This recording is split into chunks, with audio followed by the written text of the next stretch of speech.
An 89X sports presentation.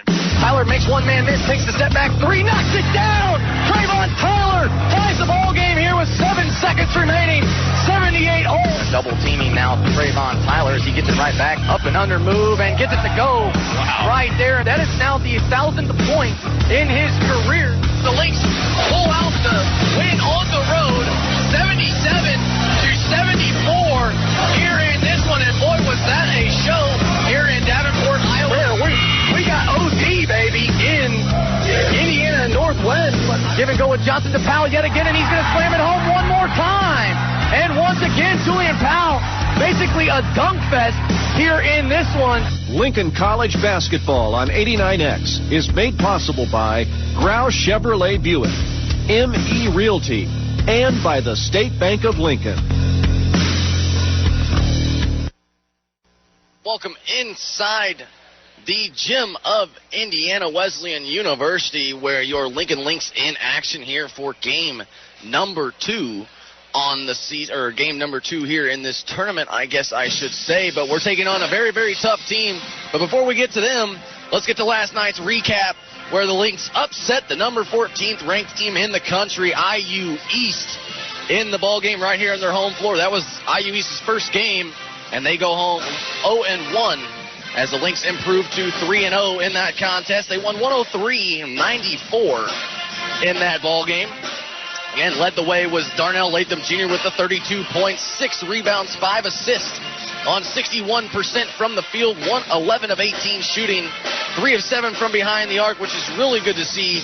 And hopefully he got kind of that monkey off his back right there, not shooting particularly well. I believe 1 of 14 in the game the other night. So really needed him to step up, and he did so in a big way for the Lynx. 7 of 8 from the free throw line, shooting 87% from the line right there. However, though, kind of went under the radar. I know it's hard to say that Trayvon Tyler went under the radar a little bit in a ball game because he's the overall Lynx best player. However, though, he kind of did since Junior had 32, but Trayvon had an outstanding game. It was a much-needed guard play from this Lynx team, and Trayvon Tyler, the captain of this team, the leader of this team, really stepped up and was the leader that we needed him to be. He had 17 points, 8 rebounds, 9 assists, 3 steals, and 0 turnovers in that ball game. He did shoot kind of okay. Everybody shot well from the free throw line. However, though, it was Trayvon Tyler that led the way right there, and that's a big key factor for that Lynx team. Now, with that being said, with those two, Porter also had 20 points in that win. All starters in double figures for the Lynx in the win against IU East there in that one. But again, we're going to have that here tonight as well.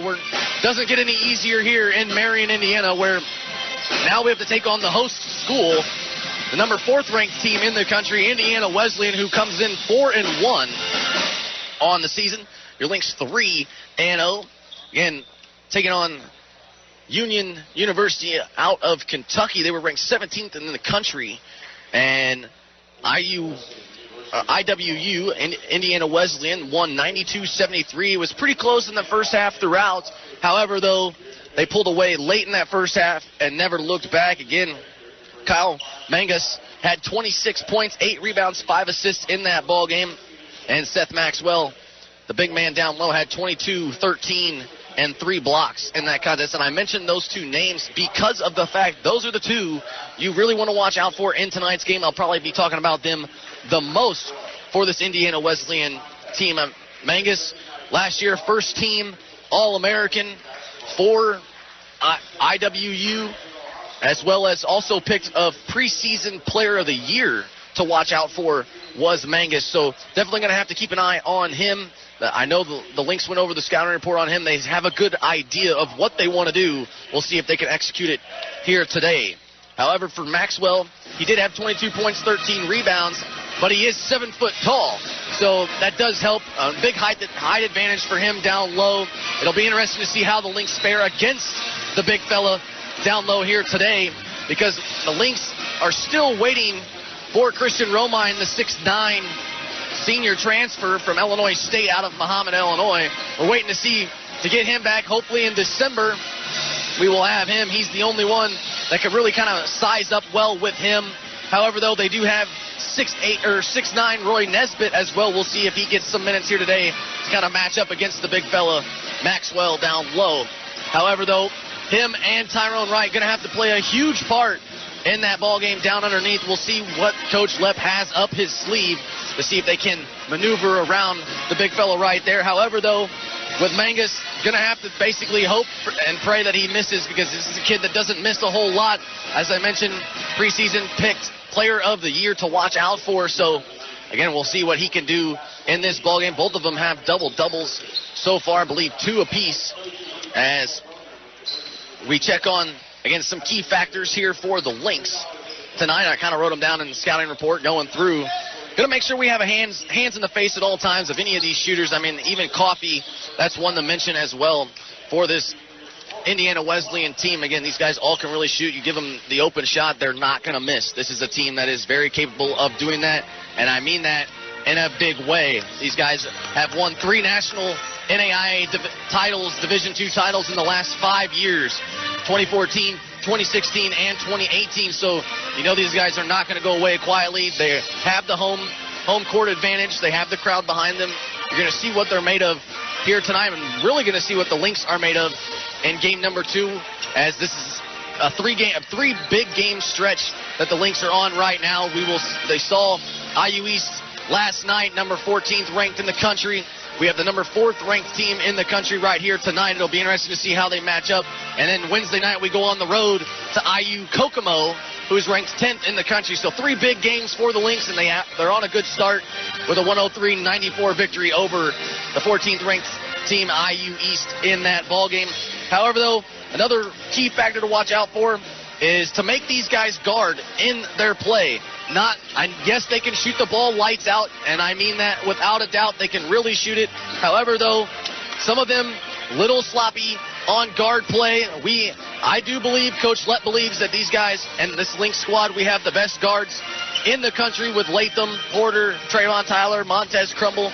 Be interesting to see how these guys match up against a very, very good nationally ranked team here tonight. And then the third and final one, I heard Coach Lepp say it earlier, I'm going to use it here for a key factor, is if you keep them under 30 or so percent, or right around 30% from the three-point line, the Lynx will have a great chance of winning here tonight. They got to make their shots, and they got to play just like they did the other night to see if they can't pull this one out. And looking at some team comparisons, though, however, again, pretty close. Lynx come in averaging 83 points a game. Indiana Wesleyan right at 92. The shooting percentages is basically identical. 47.5% for Indiana Wesleyan, 47.2% for the Lynx. Now, the three-point line is still a little iffy because it's a different type of game. These guys shoot 36% from the three-point line. We shoot 26.5% from the free throw line. Obviously, the rebounds are a little bit outnumbered because we don't have a big just quite yet. We rely on a lot of guards to kind of get the job done there. But the steals, we average 11 steals. They average 8. And assists were right around the same as well. They average 18 assists per game. We had 19 in the win last night, which was very good to see from Coach Lepp's squad. We averaged 12 as of right now through 3 games. With the turnovers, we win that battle as well. Going to be close. 14 turnovers averaging by Indiana Wesleyan. And then you have Lincoln, who comes in at 13 turnovers per game. So it'll be interesting to see how these guys fare. We're going to take a quick break, but when we come back, we'll have the national anthem and starting lineup, so don't go anywhere. It's Lincoln College basketball right here on 89X. ME Realty in Lincoln brings home buyers and sellers together in Logan County and the surrounding area. ME Realty is now at a new location at 602 Keokuk in Lincoln. You can also reach them at 217-735-5424. That's 217-735-5424. You can also reach them directly online at SethSellsLincoln.com. That's SethSellsLincoln.com. You can see all of their latest home listings at any time. ME Realty in Lincoln is proud to be involved in the Lincoln community and is a proud supporter of Lincoln College men's and women's basketball. Hi, I found a toy dinosaur over on the playground by Smith Street. It had this phone number on it, and, well, I just wanted to make sure the dinosaur made it back to its little owner. When I found the little sippy cup, I just had to give you a call. It's for a kid, you know? I know my son gets super attached to the smallest things, even a fire truck, and I'd be happy to drop it off. We'd do anything for kids, yet 1 in 6 children in the U.S. struggle with hunger. Help end childhood hunger near you. Learn how at feedingamerica.org. Brought to you by Feeding America and the Ad Council. The State Bank of Lincoln is Lincoln's oldest bank. In fact, its home location at 508 Broadway dates back over 100 years. That's 100 years of providing Lincoln and surrounding area residents and businesses with banking services, including checking and savings accounts. They also provide personal, business, and agricultural loans and retirement planning. The State Bank of Lincoln's Woodlawn branch opens mornings at 7:30. You can also find them at Walmart in Lincoln and with 2 locations in Clinton. The State Bank of Lincoln, since 1903, assists strengthening both individuals and the local community. There are many sounds in your daily life. Ones that make you smile. Ones that help you relax. And there are some sounds that can help save lives. Wireless emergency alerts, now on many mobile devices, use a unique sound and vibration to bring you critical information about emergencies in your area. With updates from local sources you know and trust, you can be in the know wherever you are. Learn more at ready.gov/alerts. Brought to you by FEMA and the Ad Council. Welcome back to Indiana Wesleyan University. The national anthem has just been completed along with a prayer to kind of keep these players safe. I like what they're doing here, but now let's meet the starting lineups and get this game rolling here in the championship game here at Indiana Wesleyan University. Both teams 1-0 in this tournament. Mentioned that Lynx beat IU East last night. Indiana Wesleyan beat Union Kentucky, who was ranked 17th in the country. We'll see what the Lynx are made of. Same starting lineup, though, for them. Number 0, the transfer junior out of Rockford, Illinois, stands 6'1", Latewan Porter, followed by Montez Crummel, the number 1 senior guard here out of Cahokia, Illinois, followed by your MVP, the 6'1" out of Rockford, the senior as well, number 2, Trayvon Tyler, followed by the hot hand from last night's contest out of Chicago, the transfer junior that stands 6'2", as it's number 12, Darnell Latham Jr., and they turn the lights out on me here, and I told you that this is exactly what they were going to want to do here in this contest. They even have a video board over here as well, but followed by number 25, Tyrone Wright, the junior out of St. Louis, Missouri, is going to be the big fella getting the start down low. So you'll see what they can kind of do here in this one. And, you know, like I mentioned, the lights turned off. They got the logo on the floor. This place is about to be rocking, but it's not going to affect the Lynx here in this one because these guys know what it's capable of. I listened to what Coach Lepp preached about this game here tonight, and these guys are locked in, ready to go. Nobody said a whole lot on the bus. Everybody's just raring to get this game going. They got 1 upset already. They're looking for 2. They're not looking to settle. So we'll see what these guys want to do here in this one. But let's meet the lineup here for Indiana Wesleyan, as it will be leading it off, a freshman who stands 6'6", out of London, England. He's a forward. He'll wear number 15, Tim Adtukasi, followed by number 20, another freshman guard who stands 6 foot out of Fishers, Indiana, Noah Smith. And then you'll have basically their All-American, first-team All-American. He wears number 24, the junior out of Warsaw, Indiana, Kyle Mangus. And then you will have number 33, a senior, stands 6'3", out of, I think, Illinois. I can't quite see what the town is because I can't see because the lights are turned off. It will be Kenan Coffey. There'll be another guard. And then the big man down low, number 42, a sophomore who stands 7 foot tall, out of Clarks Summit, Pennsylvania. Apparently his brother played here last year, as it will be Seth Maxwell. And that's your starting lineup there for the Wildcats here in this one. It's going to be a battle of the Cats, the Lynx versus the Wildcats here in game number 2, the championship game for both squads. We'll see what they're capable of. I was talking with some of the assistant coaches last night in Walmart when we had to make a little Walmart run to get some more Powerade.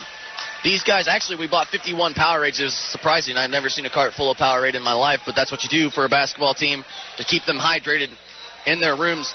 But one thing I was saying is, we were talking about it earlier, how last year we lost 4 or 5 games by 1 point in overtime, and a few of them were in overtime, but they were all by 1 or 2 points. And that's, I was like, hey, I could maybe see this game being something along those lines. And he's like, no. we learned from those games last year, and he's exactly right.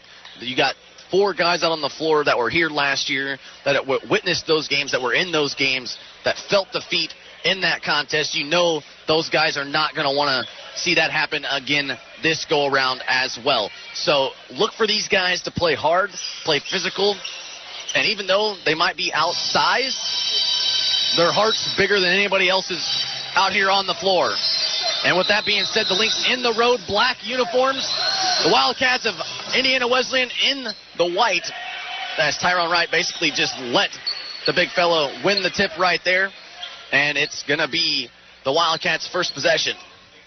Now, with that being said, here in this one, as it will be number 15, Adekasi now with it. And almost stolen away by Porter, but instead they're going to draw a foul right here. So the Wildcats will inbound underneath their own basket. So throw it to Adekasi right now on the right wing to the big fellow right at the top of the key in Maxwell. Hands it off to Smith. Smith guarded by Montez Crumble to the right side corner for Maxwell, who stands 7 foot. As now back to Smith at the top of the key, takes one step inside the free throw line and knocks it home. 2-0 Wildcats as they're on the board first. We'll see what the Lynx have in store for, again, this Wildcat team. Comes in nationally ranked 4th in the country. Tyler picks up his dribble, finds Porter on the right wing. Porter guarded by Adekasi, now to Crumble at the top of the key, swinging around the perimeter to the left side, and Latham now to the corner in Tyler. Down low to Wright. Wright hands it off to Tyler. Trying to space the floor here. Tyler going to take a deep 3 from way downtown, and he buries it right there. Gives the crowd a little bit of a look right there, and the Lynx lead 3-2, and now it's stolen away by Trayvon Tyler on a bad inbounds pass. Finds Crumble on the right wing for 3, and he knocks it down. 6 points in back-to-back possessions here for the Lynx. 3 by Tyler, 3 by Crumble, and the Lynx up 6-2 here early. Maxwell trying to go coast to coast, and he lays it up and in. He slams it home, actually, to get this crowd back into it. The Lynx trying to push the pace. Very good run-and-gun type team. We'll see what these guards can do. 6-4 now, our score. Junior with it, picks up his dribble, finds Porter on the left wing from downtown, and no, that one just missed into the hands of Smith here for the Wildcats. And you can see I'm already getting excited about this one because it's going to be a good one. 6-4 our score. Lynx with the lead. They feed Maxwell down low, working on Crumble, and a big mismatch right there. He just simply lays it up and in. That's going to be the real key test here for Coach Lepp's squad, if they can be able to stop that here tonight. Tyler from the same spot way downtown yet again. No, too strong. Into the hands of Maxwell. He was really feeling it. Instead, here comes Mangus back down the floor. He's going to shoot in transition, and he knocks it down. And again, they talked about Mangus. He can run in transition and basically pull up from anywhere as Tyler splits the double team right there. Finds Porter, who thought about a 3. Instead, goes to the right side corner for Crumble. Crumble will take the 3, and he knocks it down. Montez Crumble answers right back, and we're tied yet again here at 9. 17.5 minutes to play here in the first half. Both teams tied at 9. We'll see if the Lynx can keep this up here as well. As Adukabi tries to drive in, and he's fouled in the act of shooting. So he will go to the line for 2 shots.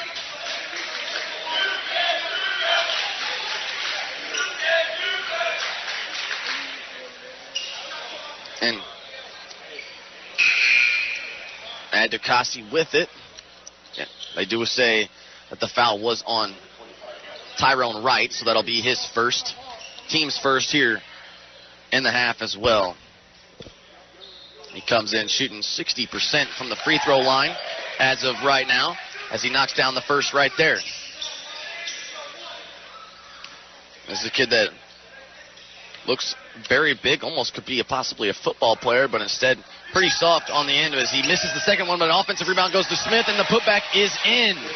12-9 now the score after the offensive putback after the rebound, as Tyler brings it up the floor here for the Lynx. Going to the left wing and Porter. Back to the top of the key for Crumble. Crumble looking on to the right instead, trying to drive in on Mangus. Instead hands it off to the corner for Tyler. Now back to Crumble, who has a hot hand from the right wing. No, just in and out. Went all the way around the rim as Maxwell pulls down the board here as, again, in transition 3 right there by Coffey.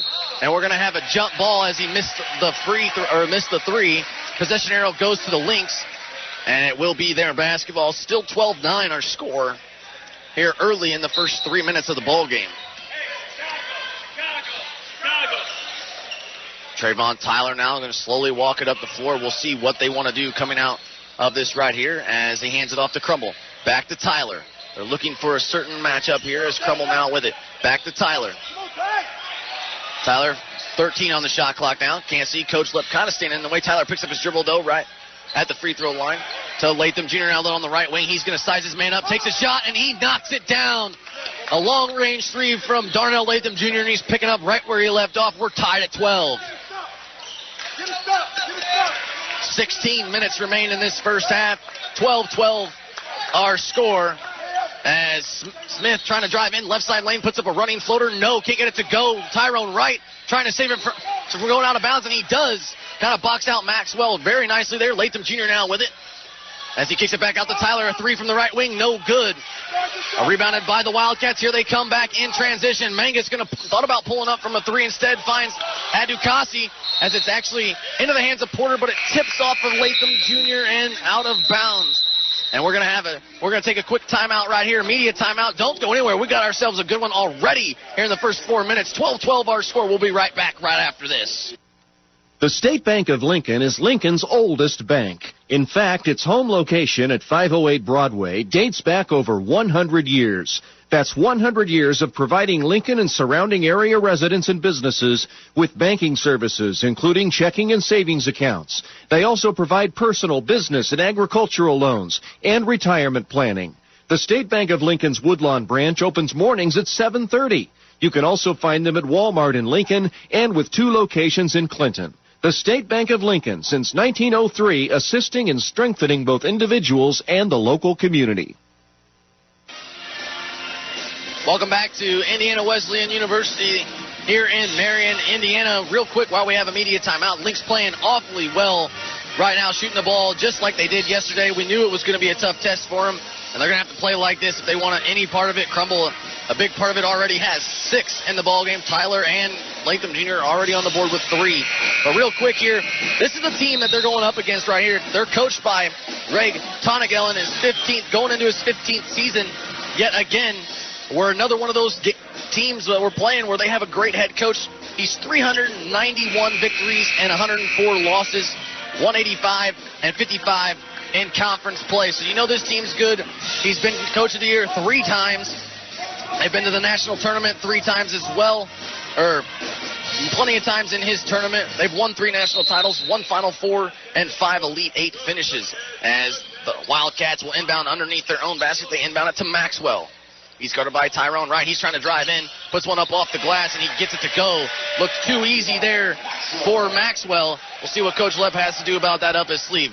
Crumble now with it. He drives baseline. Bounce passes one to Wright. Wright for 3 from the top of the key. No, off the back of the iron and out. Maxwell pulls down the board. And I was seeing, though, about Maxwell, very kind of a soft player. He's kind of being aggressive here so far. As, again, Panzu just checked into the ballgame. He gets his first bucket right there. It's 16-12 in favor of the Wildcats. Coming out of that media timeout. Latham Jr. now with it. Hands it off to Crumble. Crumble now handing it to Tyler around the perimeter, looking for the right matchup. Tyler guarded by Mangus. He gets a screen from right, goes to the right of it. He drives baseline, kicks it out to Crumble. Thought about Junior. Instead, Crumble puts up a little bit of a floater, and he gets it to go. That's there all day long. As, again, I talked about Maxwell not being as aggressive as maybe he could be. He's 7 foot tall, but still doesn't want to pick up fouls. He doesn't leave his feet too often. Smith trying to drive in, right side lane, has nowhere to go with it. Kicks it back out to Coffey.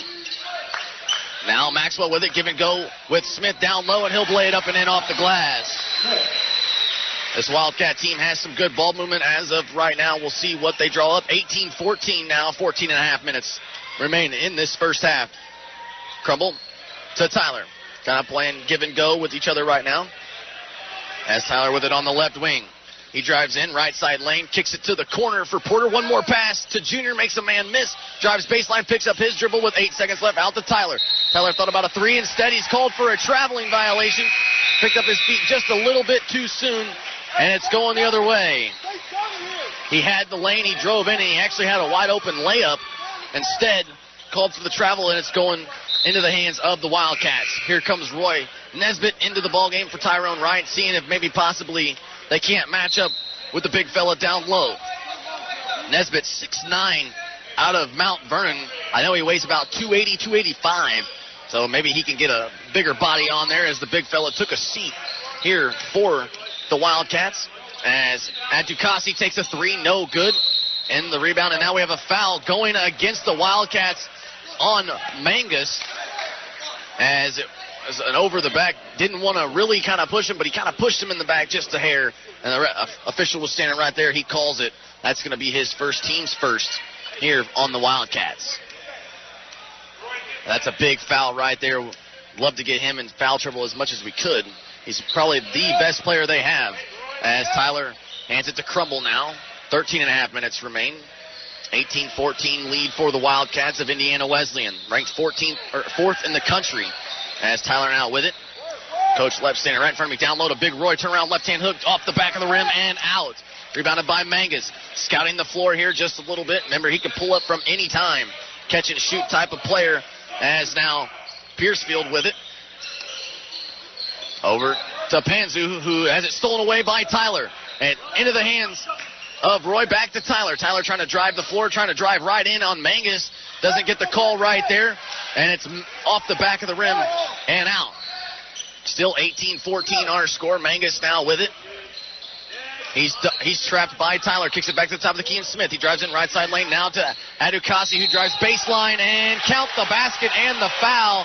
Looked like a traveling violation right there in the corner. Kind of started to shuffle his feet before he even had the ball. But however, though, he's going to go to the line for an and one opportunity. And Isaiah Payton, the sophomore guard, checks into the ball game as he comes in for Panzu. And Adukasi at the line makes it as here comes Maxwell back into the ball game, checking back in. And Tyrone Wright also going to come back in for Nesbitt. So that's the matchup Coach Lett wants to draw here, at least up in the first half. 21-14 lead for the Wildcats. We'll see if the Lynx have a few more baskets in store for them. It was a great start to this first half. 12.5 minutes remain, though. Still plenty of time. Junior now with it on the right wing. He's trying to post up Mangus, and he knocks it down. Latham Jr. yet again from the same spot knocks it through. He's 2 for 2 from behind the arc here so far. He's got 6. Maxwell down low to Mangus trying to post up. Tyler has it stolen away by Crumble. Outlet pass now to Porter, who has it tipped out of bounds, and it'll stay with the Lynx underneath their own basket. Otherwise, that would have been a fast, easy 2 for Latewan Porter and get him going on the scoreboard. Instead, though, however, the Lynx will inbound underneath their own basket with 27 seconds on the shot clock. They throw it into Crumble. Crumble drives baseline, kicks it back out to Wright. Wright thought about a 3 instead, now to Porter. He's going to go baseline, up and under move on Maxwell. Count. Oh, they called it. I thought they were going to call a foul. Instead, they said he stepped out on the baseline. Interesting call right there, but the official pretty close to that. Didn't look like I thought he did, but we're on the wrong end of the floor. 21-17 lead still for the Wildcats. The Lynx had momentum right there, but it was just killed by the step out of bounds line as Smith with it on the left wing for the Wildcats to Maxwell at the free throw line, trying to get him away from the basket. He's trying to drive in. Instead, kicks it back out here to Payton. Payton gets a screen from him to the right wing now in Smith, and they're going to have a double dribble, so the same official called it both times around. So may have been the makeup call there from Porter, as it was the same official who blew the whistle twice. 21-17 lead for the Wildcats. Lynx hanging tough here in this one on some big shots by Crumble, Tyler, and Latham Jr. You know those three are going to have to step up. I mentioned double figures for all starters in last night's ball game. We'll see if they can do it again here today. Junior to the top of the key, and Wright, who is capable of taking a long-range 3 if possible, as he hands it off to Tyler. Tyler back to Wright. He steps into a 3 right there, and right on cue, Tyrone Wright knocks down a 3. It's 21-20 here with 11.5 minutes to play in this first half. Lynx come storming back, down by 1. Mangus, look for him to take a shot here as he's one of their better players. Maxwell now with it, trying to get it down low. Instead, he drives in, puts up a little fadeaway floor. No, too strong. Junior pulls down a big board over Mangus right there, and the Lynx coming back the other way to try to take the lead. 21-20, under 11 to play now. Junior down low to Wright, and there's a foul going against the Wildcats, as I believe somebody was holding Tyrone Wright down there. As it looked like it was number 11, Isaiah Payton. Foul was on the floor. That's his first, team second. Both teams at 2 team fouls as they inbound underneath their own basket. The Lynx do. Throw it in to Junior. Junior trying to get another screen. They do. Mangus goes right through it as he's at the top of the key trying to drive in, and there's a foul going against Mangus as Kyle Mangus, the preseason pick for Player of the Year, now has 2 fouls. We'll see what Greg Tonagel wants to do about it.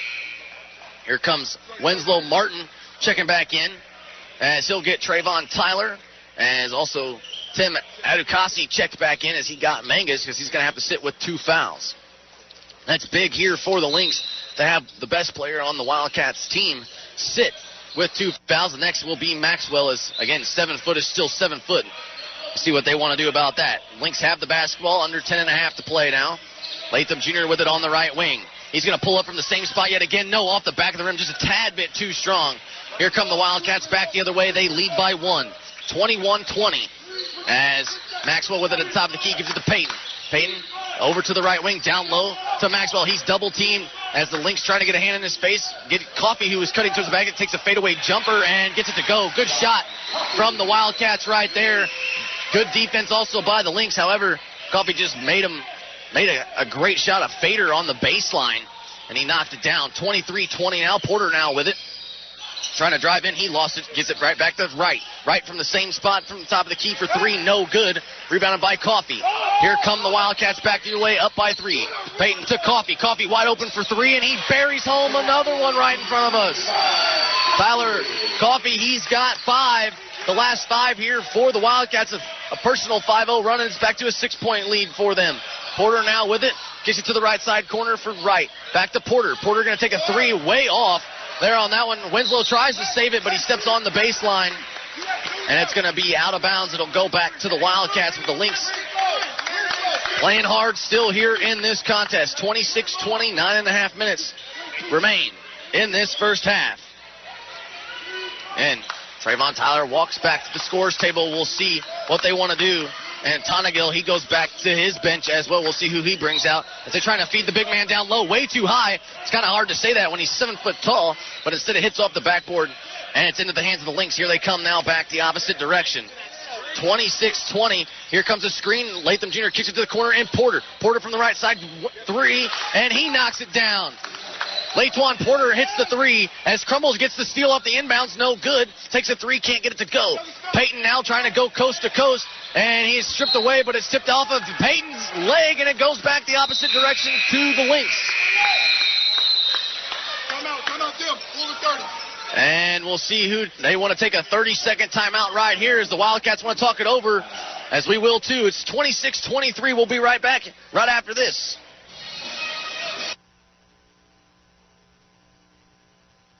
Grau Chevrolet Buick in Lincoln is proud to be a sponsor this season of Lincoln College men's and women's basketball on 89X and on LCTV. Thanks to their generous support, you'll never miss a single broadcast this season as the Lynx compete in NAIA action. Grau Chevrolet Buick has served the Lincoln and surrounding area with new and used vehicles, along with a complete service department since 1953. Grau is open Monday through Friday between 8 and 7 and on Saturdays 8 to 3. Grau Chevrolet Buick in Lincoln at 1905 North Kickapoo. There are many sounds in your daily life, ones that make you smile. Welcome back inside the gym of Indiana Wesleyan University, where we're in Marion, Indiana, and the Lynx playing tough against the number 4th ranked team in the country, Indiana Wesleyan, who's 4-1 on the season. 26-23, the lead into the hands of the Wildcats, with the basketball into the hands of Trayvon Tyler. And there's a traveling violation right there. And Trayvon Tyler's trying to say, I was pushed a little bit, but no foul was called. And that's another turnover here by the Lynx. And I'll give the ball right back to the Wildcats. And the Wildcats, they do a very good job. They're very strategic, just as well as Coach Lepp. It's going to be a coaching battle here tonight in this ball game. We'll see what the Lynx have in store. As Crumble went for a steal right there, almost got it. Smith has a little lane to drive into, and he does. Puts up a floater and gets it to go. 28-23 now, as Tyler now brings it back up the floor, hands it off to Crumble. Crumble back to Tyler. Gets a screen, trying to go baseline on Maxwell. Kicking it back out to the corner, and he steps out on the baseline yet again. That's twice that the Lynx have done that here in this ballgame. First quarter, now Tyler, as they stepped out of bounds on the baseline.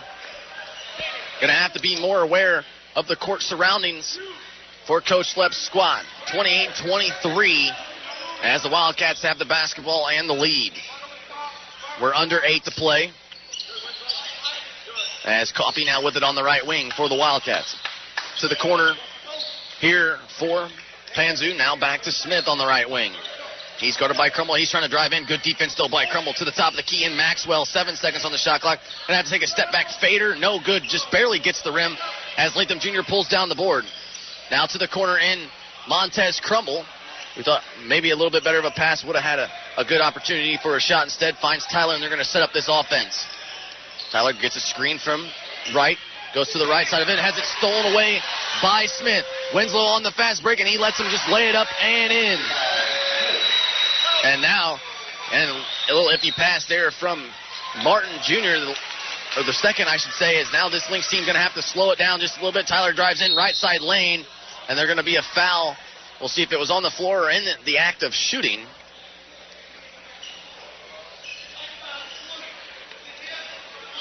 As the foul goes on Smith, Noah Smith. That's his first, again, team's fourth here in this one, as they have another media timeout. We'll stay right here, though, however, as it's really been a good game here so far. Again, the Wildcats have done their part. We knew they were going to be a very tough and physical team. Here in this one, we knew the Lynx were going to have to make some shots down the stretch. They did in the first couple minutes of this ball game. It's a good timeout here for these guys to have a quick breather, as it's 30-23. Leading the way right now here for the Lynx, though, however, Montez Crumble with 8, followed by Darnell Latham Jr. He's got 6. But in the meantime, while we are waiting, again, I mentioned the other night, if you guys want a truck that looks like mine, a nice Chevy truck, again, make sure you tune in and go to Grouse Chevrolet Buick. And Lincoln is proud to be a sponsor this season of Lincoln College men's and women's basketball on 89X and our sister station on LCTV. Thanks to their generous support, you'll never miss a single broadcast this season as the Lynx compete in NAIA action. Grouse Chevrolet Buick has served Lincoln and surrounding area with the new and used vehicles, along with a complete service department since 1953. Growl is open Monday through Friday between 8 and 7, and on Saturdays 8 to 3. Growl Chevrolet Buick at 1905 North Kickapoo in Lincoln. Again, I mentioned, you want a cool Chevy truck that looks like mine? Go see Growl Chevrolet Buick, and I'm sure they can hook you up. Just don't get the color red, because I already have red. But I'm sure they got it in case you want it. 30-23 our score, though. However, the Lynx will have the basketball underneath their own basket coming out of the media timeout. 7 minutes remain as Blake Maris checked into the ball game here for the first time for the Lynx. Crumble, right, Maris, Jr., Tyler on the floor here for Coach Lepp's squad. 9 seconds on the shot clock. Now Jr. now with it on the right wing. He's trying to drive baseline. Kicks it back out to right. 4 seconds now on the shot clock. That ball's tipped out of bounds, and it'll stay with the Lynx. Only 1 second, though, on the shot clock, so they're going to have to get this shot off quickly. And here's where the 7-footer could be key. And they're going to try to throw it into Tyler, and he's just going to have to throw up a prayer, and it doesn't even come close. It hits nothing. But again, I think Coach Lepp did not want Tyrone Wright to take that ball out of bounds, because that put Maxwell right in front of him, and it's tough to throw it over a 7-foot guy. Instead, it didn't really matter. They threw it in Tyler. Tyler bobbled it just a hair and tried to just throw one up. Didn't have any luck. 30-23 now as Mangus running the point here for the Wildcats. They have the basketball and the lead. Smith now with it to Mangus. To Maxwell at the top of the key, and we're going to have a foul away from the basketball going against Trayvon Tyler as he smiles towards the bench, as he knows that maybe that one was an iffy call. That's going to be his first, though, however, team's third, as it will be Coffey set to inbound. They throw it in to Smith, now to Mangus, and now we're going to have a blocking foul go against Trayvon Tyler. That's going to be his second now, 2 in back-to-back seconds here in this one. And it kind of looked like Mangus ran him over, but Tyler, they call a blocking foul right there. So now both superstars for both teams have 2 fouls apiece. Both teams at 4 team fouls as well. Now Darnell Latham Jr. on Mangus as they go to Smith. Smith trying to drive baseline. Gives it down low to, I believe, Maxwell. Back to Smith. Can't see both the official and coach left standing there. Is Maxwell going to take a 3? No good. Into the hands of Tyler. Might have been Latham Jr. as well. They throw it to right. He's in the left side corner. Now, I believe, to Montez Crumble. He's guarded by Mangus. Kicks it back out to Tyler for the top of the key. Swinging it around the perimeter now. Hands it off to Blake Maris. Maris to Tyler at the top of the key. 13 on the shot clock. 30-23. Tyler drives in. Right side lane. Puts it up off the glass and gets it to go. And I mentioned Seth Maxwell does not need, well, he doesn't have to jump because he's 7 foot tall, but doesn't want to jump either. So, you know, he's going to try to give it to you. Gets it to go. Lynx trying to push the pace here very quickly. 32-25. 5.5 minutes remain in half number 1. Lynx really hanging tough with this team. And remember, this is a Indiana Wesleyan team that scored 51 in the first half against Union University of Kentucky. Right now only at 32. Tyler with it on the right wing. He drives baseline, loses out of bounds, and it's going to be into the hands of the Wildcats. Tyler was saying that it was poked away, but the official just disagrees. As now here comes Winslow Martin, the second back into the contest. He comes in for Trayvon Tyler. As the Wildcats will have the basketball in the lead right at 5 minutes to play. Junior guarding Mangus now. This should be an interesting matchup because Junior just as good of a guard as Tyler. Mangus now with it. He drives in right side lane, kicks it to Maxwell. Maxwell guarded very closely by Tyler. Right mid-range jumper, and he knocks it down. 34-25 lead for the Wildcats. Lynx down by 9. 4.5 to play, though. We'll see if they can't get a little bit of a spark going here. As right from the top of the key to Junior. Junior back across the court pass, but stolen away by Mangus. He's trying to go coast to coast, and he lays it up and in. Coach Lepp wanted a traveling violation right there. Didn't get one, and now it's an 11-point lead for the Wildcats. Crowd's starting to get back into it. They're really starting to feel it. We'll see what happens here. 4 minutes remain. 36-25. Crumble gets a screen, goes to the right of it. He's trying to drive in. Left side lane, puts a floater up. It's blocked, though, by Maxwell. He knew he was capable of doing that. Outlet now to Smith. Smith at the top of the key. Give and go, I believe, with Panzu, and they're going to call it a defensive foul. And that's going to send Panzu to the line as he basically just pushed Tyrone Wright right out of the way. And they still call a blocking foul right there, so that'll send him to the line for 2 opportunities. Interesting calls we've had going on here, and this one, Wright getting an explanation. He didn't like it either, along with the rest of this Lynx bench, and I don't blame him. That one was very obvious, and it was right in front of us as well. And the ball does not lie right there, as Adam Hoffman would say, is that first one in and out. Can't hit the first. As Trayvon Tyler checks back in here, he'll get Blake Maris.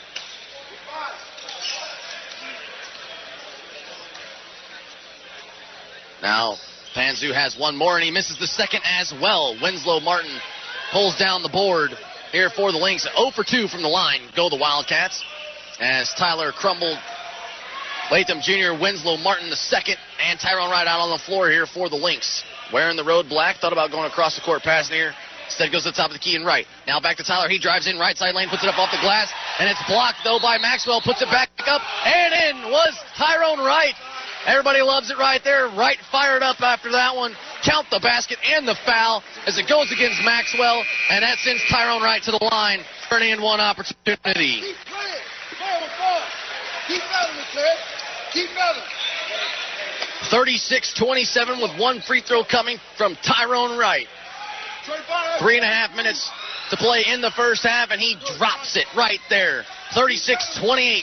As here come the Lynx, getting it back to within single digits. They need to stop, though, right, however, as none of the best players except for Maxwell out on the floor for the Wildcats. No Mangus. Lynx got to capitalize right here. Peyton now with it.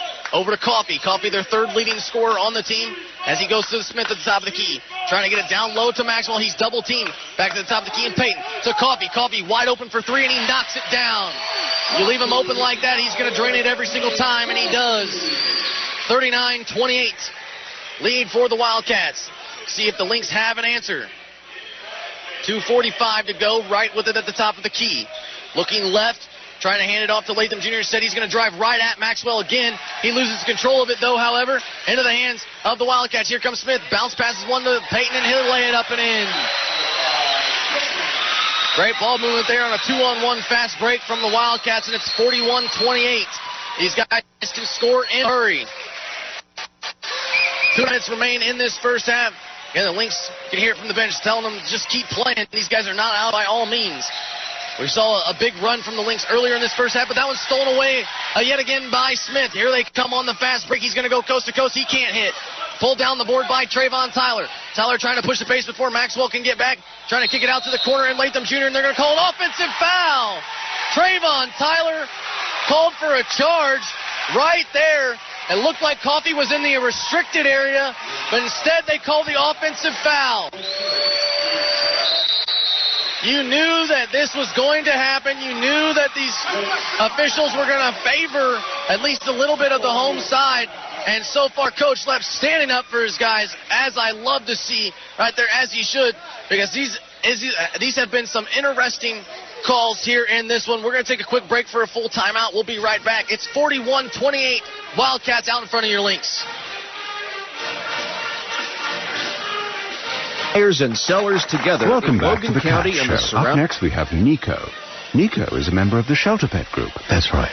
A group known especially for their sunspot sleeping, ball chasing, leg rubbing, couch purring, bed leaping, and of course companionship. Wonderful. And what breed would you say Nico is? I'd have to go with a tabbyish Persian kind of mix. Tremendous cat. I'd also like to point out her coat's wonderful mix of colors. Is it black, gray, gray-black, brown? Somewhere in between. Indeed. You know, it's always special when we get to see a cat like this. Just look how she struts. It's like she owns the place. And how she's so incredibly cute in her indifference to commands. A strong-willed feline. Ah, and see how she curls up and cuddles her person. The pitch on her purring is simply perfect. Nice one. I know. Fantastic cat. Fantastic indeed. But really the best way to know an amazing shelter pet like Nico is to meet one. Visit theshelterpetproject.org today. Adopt. Brought to you by Maddie's Fund, the Humane Society of the United States, and the Ad Council.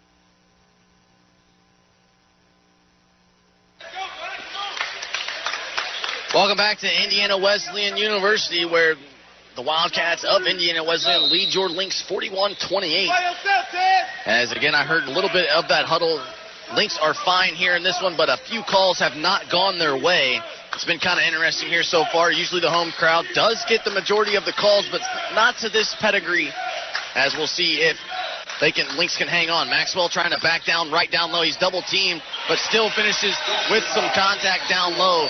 Not much Tyrone Wright can do right there. He did exactly what he needed to do.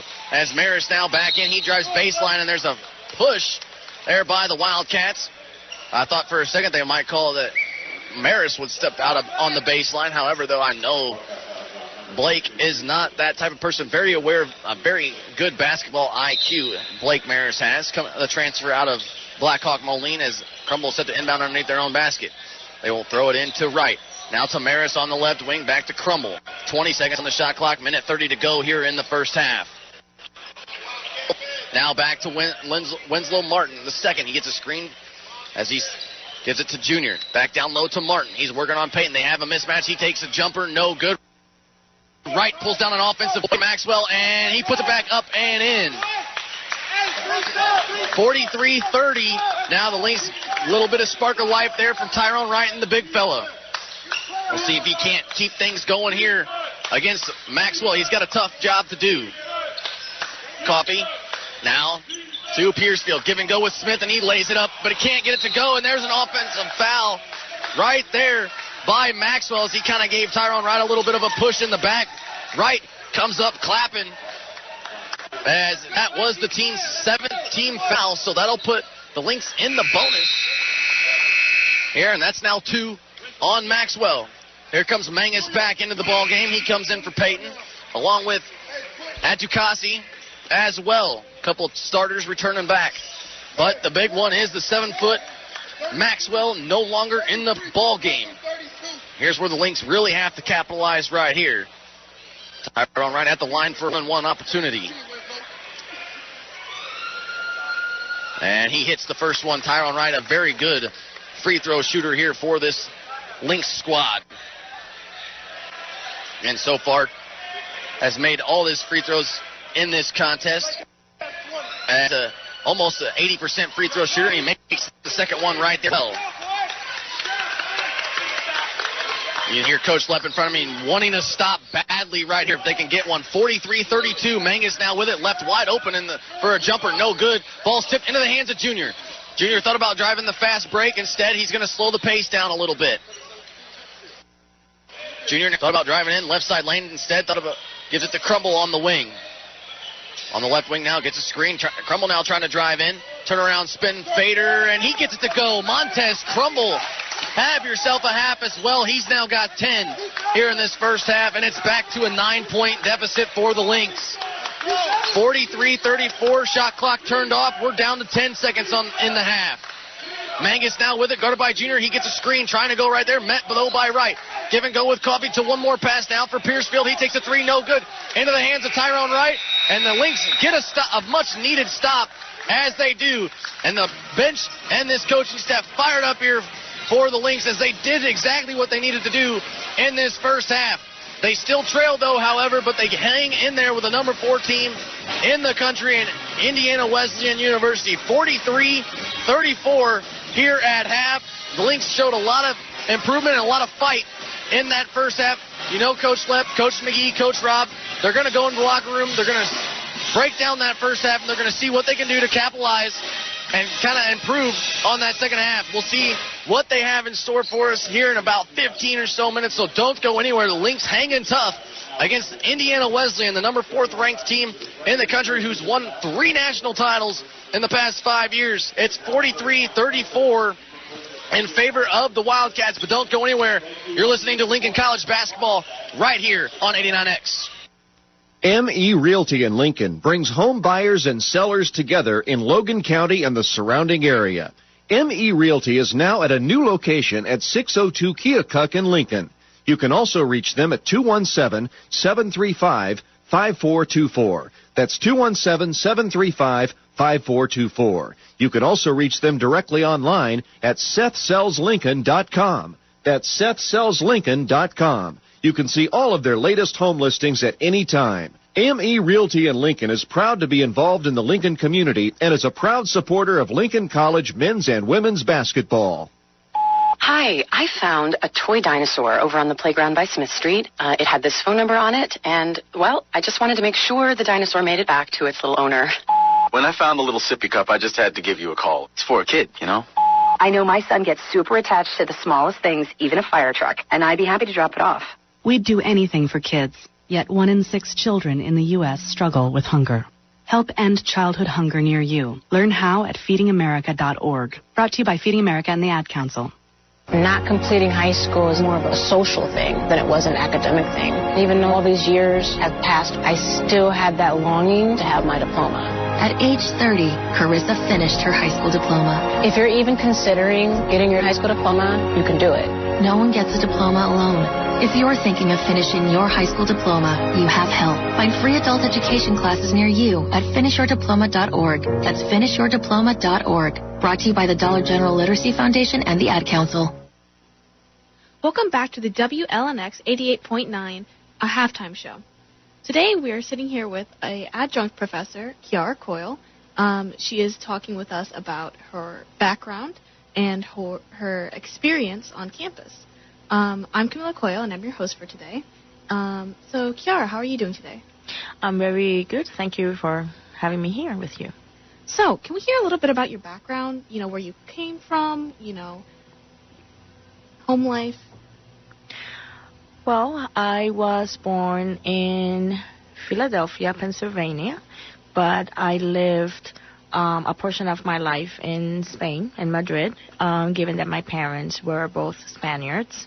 And during my last year in high school, I returned back to the United States, and I finished my high school, and I went to college at the University of the Sacred Heart in Santurce, Puerto Rico, and I did my Bachelor of Science with major in chemistry and minor in mathematics, and then I pursue a master's degree in forensic science with a concentration in criminalistics and toxicology. So what got you interested into this science field?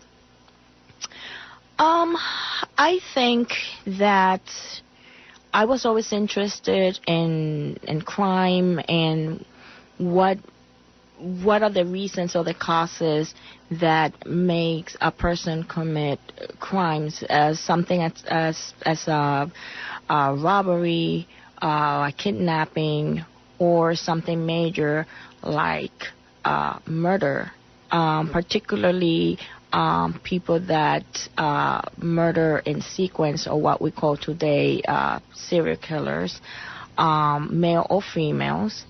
Also, the ones that could commit a crime like what we call a spree killing or mass murders. So I started getting interested in the field. I started studying it on my own, and then after that I decided to pursue it in a more formal and academic way. So after school, what did you do with your degrees? For a portion of my life, I did work in New York City, and I did work in the office of the medical examiner in New York City, first as an intern, and then I was hired to work as a forensic chemist. Then I went back to Spain, and I did some forensic chemistry as well. In Puerto Rico, when I was living in Spain, I was invited to do some presentations and some of the things that we were doing in the field of forensic serology and in criminalistics. And then after that, life changes, and I decided to pursue another area of education more than the field of forensic science. So you ended up here at Lincoln College, and you're currently teaching toxicology, correct? Correct. So how does your background in forensics transfer to your current job as teaching toxicology? Well, if you think of toxicology in a simple way is the science of poisons. And the way that I focus in forensic is how a poison was, let's say, cause a person's death. In the program of conservation biology, which is what the program that Lincoln College has, the students have to study toxicology because the focus is in the nature and the effects of toxicants in the environment, such as air pollutants, pollution in the water, pesticides, radioactive metals, toxins in food, household products. And it was a perfect transition for me to talk about toxicology from the point of view of environmental toxicology. Okay. So, getting aside from the academic standpoint, let's talk about how Lincoln College has been treating you. What got you? Are you happy here? I am very happy, and I'm very excited. Every day that I have to come to teach, I'm looking forward to 4 o'clock. My class is at 4 o'clock on Tuesdays and Wednesdays. And I am just looking forward to come to the class and see my students and establish a discussion, a dialogue, talk about toxicology, engage them with some critical thinking in the area, and how hopefully that is going to help them with their major and to create more focus on what they're trying to do with all the environmental issues that they are going to target with their studies. Oh, okay. Thank you so much for being here on WLNX 88.9 Halftime Show. This was Kiara Coyle, an adjunct professor here on Lincoln College, and I'm Camila Coyle, your host. Thank you for tuning in. The State Bank of Lincoln is Lincoln's oldest bank. In fact, its home location at 508 Broadway dates back over 100 years. That's 100 years of providing Lincoln and surrounding area residents and businesses with banking services, including checking and savings accounts. They also provide personal, business, and agricultural loans and retirement planning. The State Bank of Lincoln's Woodlawn branch opens mornings at 7:30. You can also find them at Walmart in Lincoln and with 2 locations in Clinton. The State Bank of Lincoln, since 1903, assisting and strengthening both individuals and the local community. There are many sounds in your daily life. Ones that make you smile. Ones that help you relax. And there are some sounds that can help save lives. Wireless emergency alerts, now on many mobile devices, use a unique sound and vibration to bring you critical information about emergencies in your area. With updates from local sources you know and trust, you can be in the know wherever you are. Learn more at ready.gov/alerts. Brought to you by FEMA and the Ad Council. Jill, why didn't you tell the class what you did this weekend? Well, my dad and I went in search of some magical minnows and found a zillion of them in the stream from our lookout rock. Then my sister and I escaped from an evil slug king and went back to my super twig fort for safety. Then we told stories till it got dark, and the Big Dipper led us all the way home. Wow. Where were you, Jill? We went to the forest. It's not that far away. Ask your parents to take you and your friends to the forest this week. It's closer than you think. Check out discovertheforest.org. Brought to you by the U.S. Forest Service and the Ad Council. Welcome back to Marion, Indiana, home of Indiana Wesleyan University, the number 4th ranked team in the nation, where your Wildcats are taking them on. Again, like I said, this is a team that's been to the national title game, not the tournament, but the national title game, and won it the last 3 out of 5 years. So the Lynx only down by just 9 in that first half, where they really hung with a very talented team in the Wildcats of Indiana Wesleyan. Another thing to mention about them is this head coach that they are going up against, very, very stacked. These guys have spent the last 13 seasons ranked at least in the top 5 of the NAIA divisional rankings. It's been 83 straight weeks since these guys have not been in the NAIA top 5 rankings. So you know these guys, they're one of the top 5 teams in the NAIA, and for the Lynx to hang in there and be only down 9 at halftime means they have a great chance to come back and put this game on ice and upset this Wildcat team. Still not out of it by all means. It'll be interesting to see. And another stat to mention, though, last season I mentioned these guys were 30-4 last year. However, 17-1 here on their home floor. And that team, the game that they lost on this floor was the second game of the year on the home floor. Well, hey, this is the second game of the year on their home floor, and check this out. The team they lost to was Indiana IU East, who was then ranked number 2 in the country at the time. So, and they only lost by 1. So you know this is going to be a dogfight. It'll be interesting to see how this team responds coming out of halftime for Coach Lepp's squad. Again, leading the way, though, however, there's 2, Montez Crumble and Tyrone Wright, doing work here for the Lynx. They both have 10 in that first half. Darnell Latham Jr. right behind him with 6, followed by Trayvon Tyler. He's got 5, and then Porter with 3. One thing, though, the Lynx are doing very well is shooting 100% from the free throw line have only taken 3, but hey, so far so good. We'll take anything they can. However, though, 11 turnovers from the Lynx in that first half, but they've also scored 11 points off of those turnovers on the 8 that the Wildcats have committed. So fairly close there in this one. Second chance points as well. 6 and 4 in favor of the Wildcats. Still not a whole lot. This is basically going to be a starter's game. Here in this one, both benches, only 4 points coming off the bench, and that's all 4 by the Wildcats. So all the starters have all the momentum here in this contest, and it's going to be that type of game. However, though, 5 steals for the Lynx in that first half, 4 for Indiana Wesleyan. So both teams battling out right there.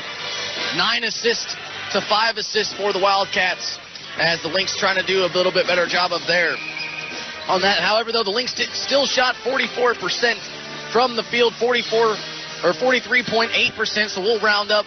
So 44% from the three-point line and 100% from the free throw line. So the Lynx doing what they need to do to get the job done here in this one, shooting the ball well. However, though, it'll be interesting to see how they fare on the defensive side of things, because Indiana Wesleyan shooting 61% from the field, 42% from the three-point line, but 40% from the free throw line. So maybe just foul these guys and let them shoot free throws, because apparently that is their kryptonite here in this one. Very good from behind the arc, very good from inside, but that free throw line, when they're standing there all alone, all by themselves, it must get in their head just a little bit.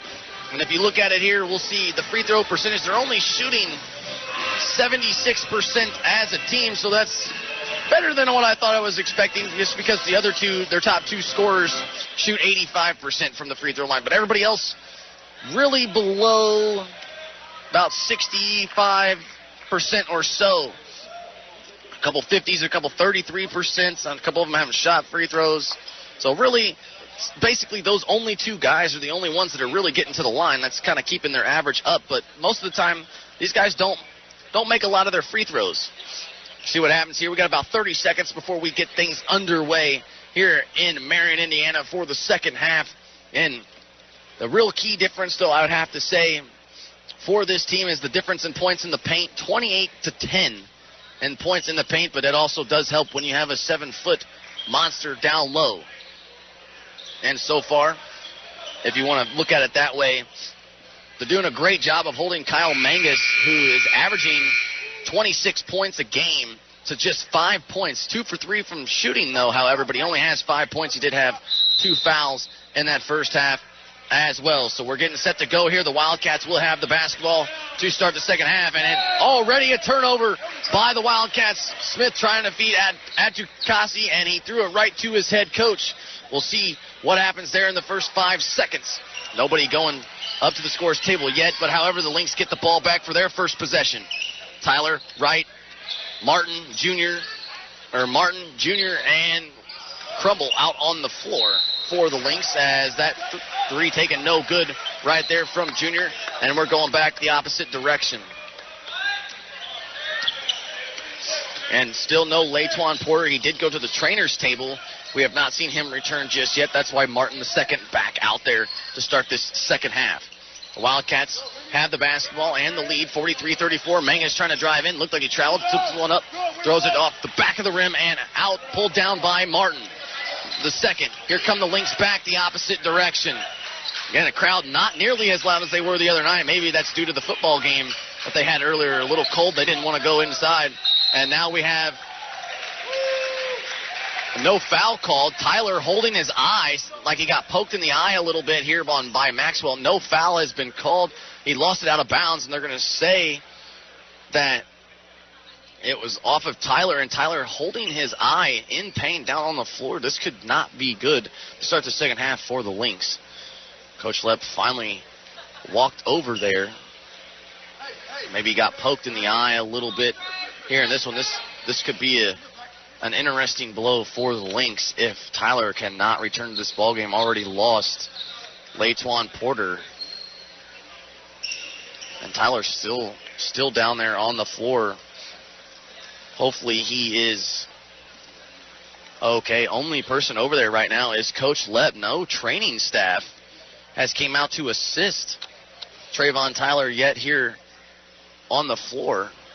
only 50 seconds into this ballgame, here comes the training staff finally over to see if Tyler is okay. He was, I believe, holding one of his eyes and must have got poked in the eye or something like that. No foul was called as Tyler just dropped quickly to the floor and the ball rolled out of bounds. Was on Maxwell. Hopefully he's okay.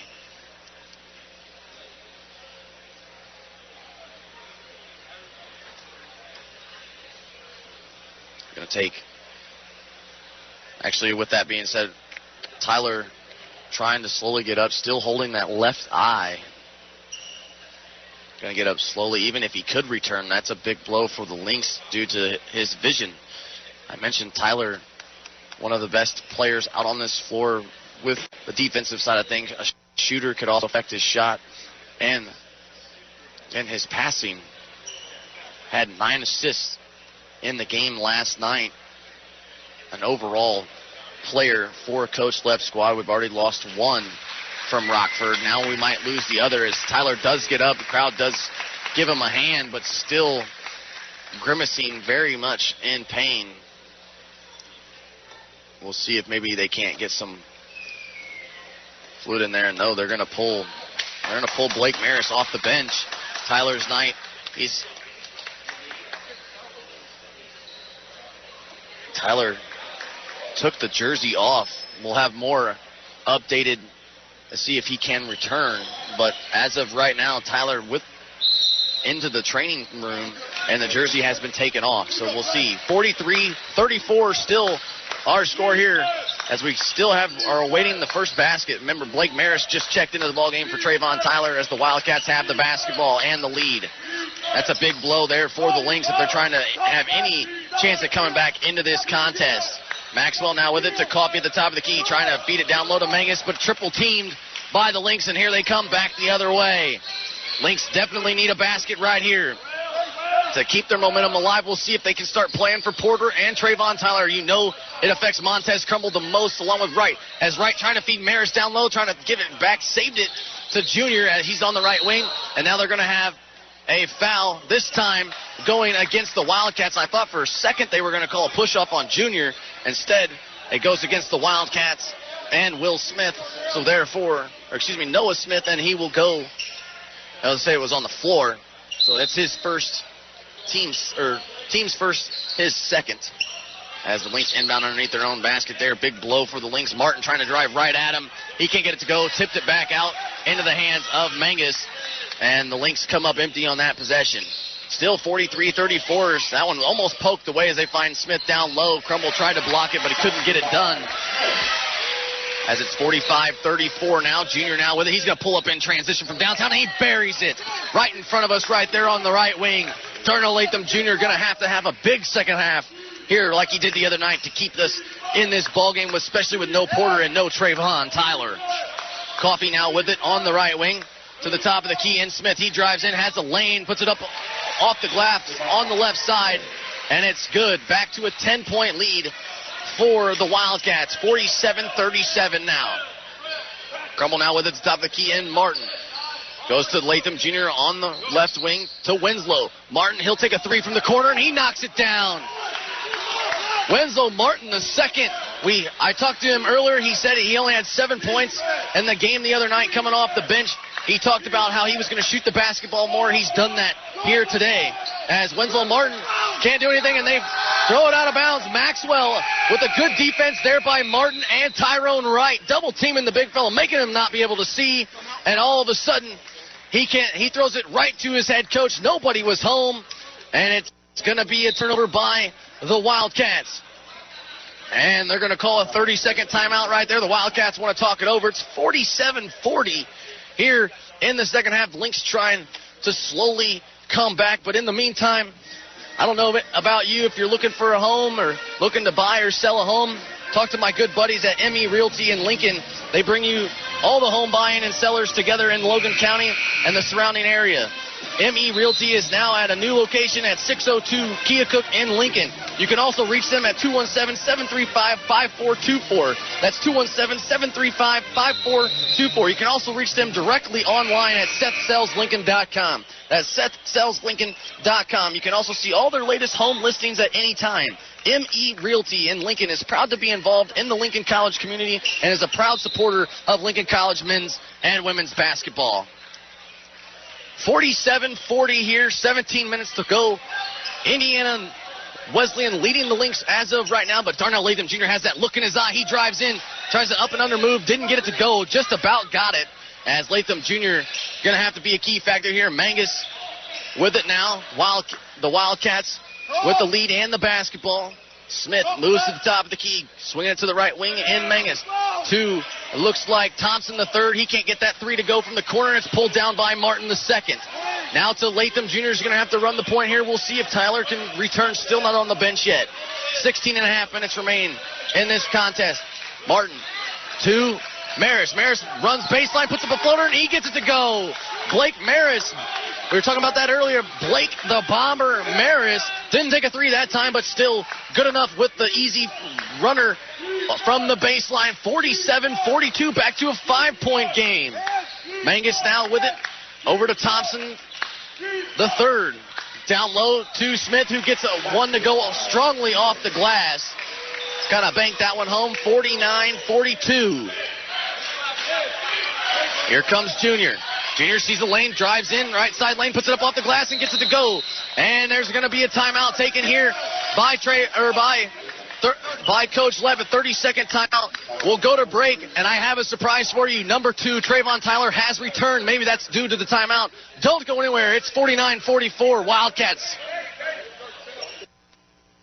ME Realty in Lincoln brings home buyers and sellers together in Logan County and the surrounding area.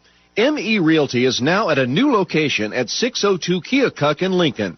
You can also reach them at 217-735-5424. That's 217-735-5424. You can also reach them directly online at SethSellsLincoln.com. That's SethSellsLincoln.com. You can see all of their latest home listings at any time. ME Realty in Lincoln is proud to be involved in the Lincoln community and is a proud supporter of Lincoln College men's and women's basketball.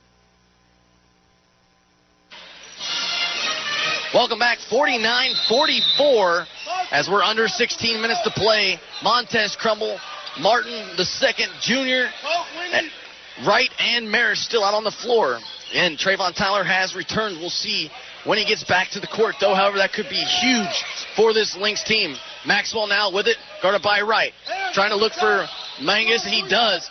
Latham Jr. playing a good, solid defense right there as he drives in, puts one up off the glass, and gets it to go. Couldn't quite see. Coach Lepp still kind of in the way, just a tad. As now Latham Jr. pulls down the board, or we're going to bring it up the floor. 51-44. Martin now with it. Hands it off to Crumble on the right wing. To the top of the key in Wright. Wright swinging it left to Junior. Junior guarded by Smith. He gives it back to the top of the key. And Maris over to Martin the second. He'll take a three. No, short. Long rebound into the hands of Maris. And we're going to have a foul going against the Wildcats. As Blake Maris was going for the offensive rebound. And it's going to go against Coffey. That'll be his first, team's second here in the half. And now it's going to be a media timeout. We're going to go to another break. Don't go anywhere. We have ourselves a ball game, ladies and gentlemen. 51-44 Wildcats. You're listening to Lincoln College basketball right here on 89X. Grau Chevrolet Buick in Lincoln is proud to be a sponsor this season of Lincoln College men's and women's basketball on 89X and on LCTV. Thanks to their generous support, you'll never miss a single broadcast this season as the Lynx compete in NAIA action. Grau Chevrolet Buick has served the Lincoln and surrounding area with new and used vehicles, along with a complete service department since 1953. Grau is open Monday through Friday between 8 and 7, and on Saturdays 8 to 3. Grau Chevrolet Buick in Lincoln at 1905 North Kickapoo. Adopting a new pet is a rewarding experience. And Shelter Pets makes super pets. Your new best friend will steal your heart, bring you happiness, and enrich your life for years to come. You can make a difference in the life of an animal. Adopt and bring home a shelter pet today. To find out more, visit theshelterpetproject.org. This message has been brought to you by the Humane Society of the United States, Maddie's Fund, and the Ad Council. Welcome back to Indiana Wesleyan University. 51-44 lead for the Wildcats as the Lynx come out of the media timeout with the basketball after a foul called on Coffee. This will give the basketball back to the Lynx. They throw it into Martin, and the throw-in goes right to Martin. He lays it up and in. 51-46. Great play there by Coach Lepp, drawing that up coming out of the media timeout. Mangus now with it in the left side corner, going back, swinging around the perimeter of the Wildcats. Mangus finally gets it back to Maxwell at the top of the key. Hands it back to Mangus. He drives in right side lane, trying to lob one to Maxwell, and he just lays it up and in. Not much he can do. Doesn't even have to jump. Just throws that one in, basically. Latham Jr. now bringing it up the floor. Martin to Crumble. Crumble going to try to drive baseline. Has it blocked, but gets his own miss, but they're going to say he actually stepped out on the baseline beforehand, so they'll give the ball back to the Wildcats here with 14 and a half minutes to play. 53-46 lead for the Wildcats. However, the Lynx still hanging tough here in this ball game. It's definitely going to be a dogfight down the stretch, and it starts right there with the leader on the floor, Montez Crumble. He's on Peyton, who just checked back into the ball game. Backdoor pass from Mangus, and looked like he was denied by the rim. Instead, they call it on Martin as Mangus cut towards the basket on the baseline. A backdoor pass almost got him an easy dunk. Instead, he's going to go to the line for two opportunities. And I don't know if you could quite hear that. You did hear from the trainer himself. Trayvon Tyler is good. Now it's just up to Coach Lepp to see when he comes back in. 54-46 as he made the first. And he makes the second here as well. And he's their 85% free throw shooter. So you see what happens right there. 55-46 lead for the Wildcats as there's 14 minutes to play. Junior now with it on the right wing. He's going to take a three. Hits off the front of the rim. Can't get that one to go as it's pulled down by the Wildcats. Wildcats coming back in transition. They're trying to lob one down low to Mangus, and he backs down Junior, and he lays it up and in. 57-46. Now it's back to 11. Crumble now trying to do something at the top of the key. Over to Martin. Junior trying to answer from downtown. No, off the front of the rim and short. Into the hands of Mangus. Here he comes back down in transition. No look pass to the corner. There for a three. That was, again, Coffee. He couldn't get that one to go. However, though, Maris pulls down the board, and here come the Lynx back the other way. Crumble now trying to drive in, right in on Mangus, and he puts it up and in with the left hand.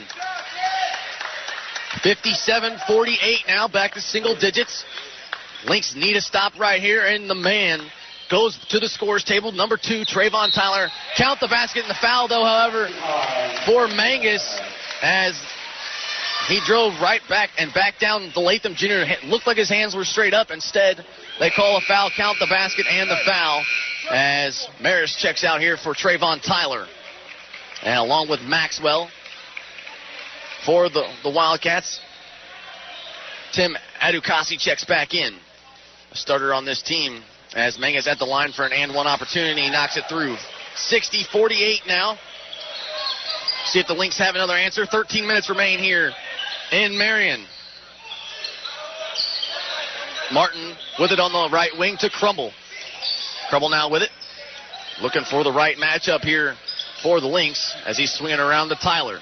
See what Tyler has to do. He drives in, kicks it out to the corner, and Martin for three from the right side. No, short.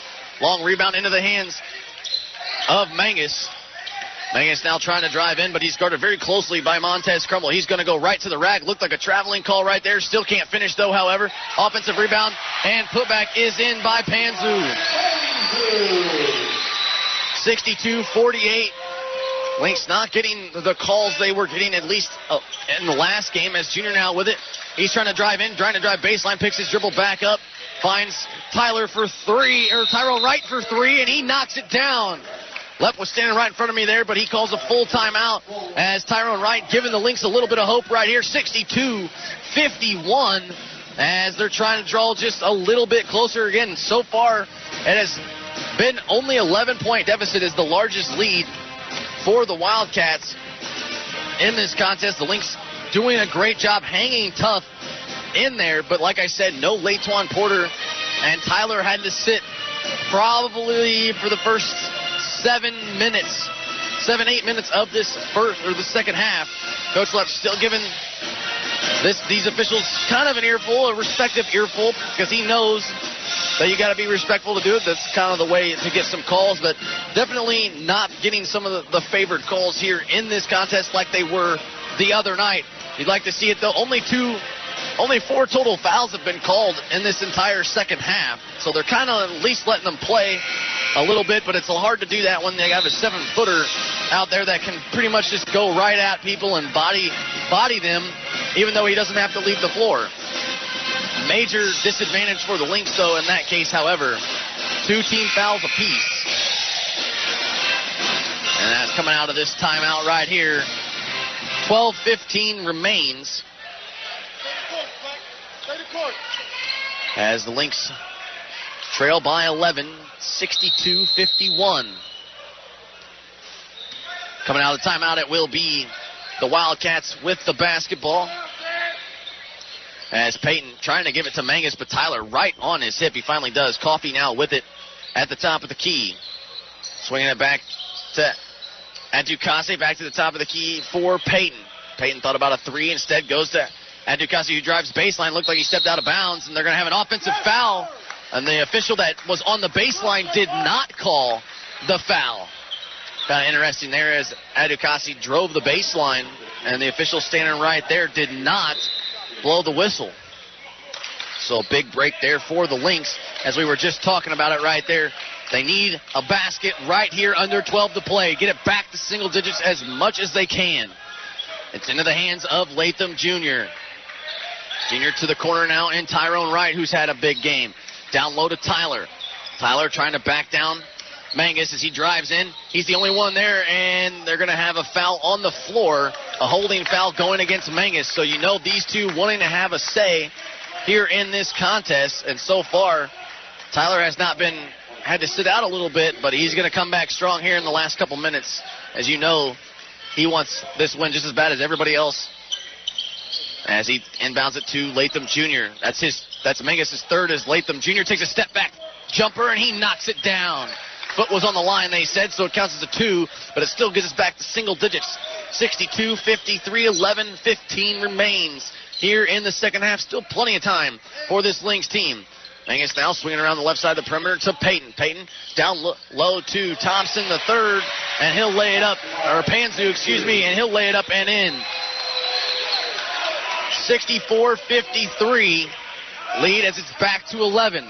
Lynx need another basket right here. Got to stay with these guys. To Martin. Down low to Tyler. Tyler thought about being double teamed instead. Little mismatch there. Martin gets a wide open look for 3, and he knocks it down. Winslow Martin, the second, knocks down a huge 3 right there, and it's back to 8. 64-56 as here comes Adukase. He can't hit. Wright pulls down a huge board for the Lynx. Here they come back in transition. Tyler trying to go coast to coast. He goes right into the rack, and he counted. Wanted a foul, didn't get one, though, and here we go with...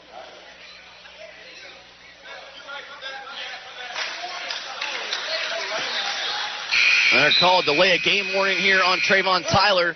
Tyler tried to say that he was handing it back to you, but they said let it go, and Tyler said, you're right, my bad. Gotta love what these guys are doing here today. 64-58, timeout Wildcats. We'll take one with them. It's going to be a full timeout, but the Lynx coming back and trying to fight their way through. 64-58 lead for the Wildcats. Don't go anywhere. You're listening to Lincoln College basketball right here on 89X. They say that car crashes happen in slow motion.